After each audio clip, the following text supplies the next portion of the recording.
Ma prière pour vous, mes frères et sœurs, c'est que ce soit pour votre santé, qu'il n'y ait rien qui vienne vous alarmer. Que ce soit pour vos finances, qu'il n'y ait rien qui vous empêche de dormir la nuit. Que ce soit pour votre famille, qu'il n'y ait rien qui vous fasse faire des calculs que vous n'avez jamais pensé faire dans votre vie. Que ce soit même dans les moindres de petits détails de votre vie. En vous réveillant le matin, quand vous dites merci à Dieu, que ça soit sans aucune douleur profonde dans votre cœur.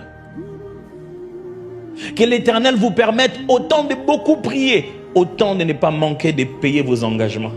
Je ne voudrais pas que vous soyez des chrétiens plongés dans la prière, qui cherchent la sincérité de la présence de Dieu, que pour lequel le bailleur se plaint chaque fin du mois, parce qu'il paye toujours l'autre mois à la fin de l'autre mois, parce que Dieu doit pourvoir en fin de compte.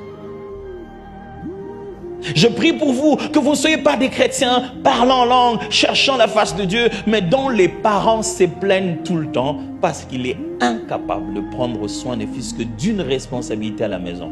Il entre dans la chambre, il sort, il part. Il entre dans la chambre, il sort, il part. Il ne se rend même pas compte qu'il peut mettre ses propres habits dans la machine pour les nettoyer gratuitement.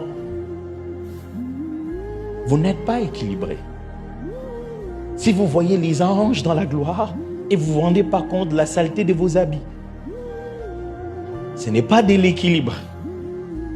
Ma prière pour moi, c'est que vous soyez un chrétien tellement équilibré, qui aime l'adoration, qui aime rester dans la présence de Dieu, qui lève ses mains, qui glorifie le Seigneur et dont les collègues au travail sont à l'aise de vivre avec lui, ne se plaignent pas de ses paroles méchantes.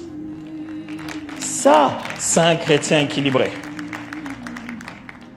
Pas quelqu'un qui loue Dieu et qui s'est fait des ennemis au travail.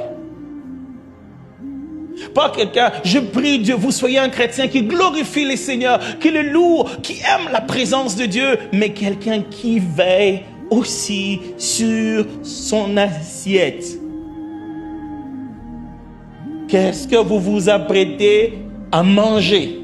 Parce que plus de 90% de nos maladies viennent de nos propres assiettes. Il y a des mélanges qui sont bonnes pour la langue, mais mauvaises pour la santé. Ça goûte bon, mais ça tue.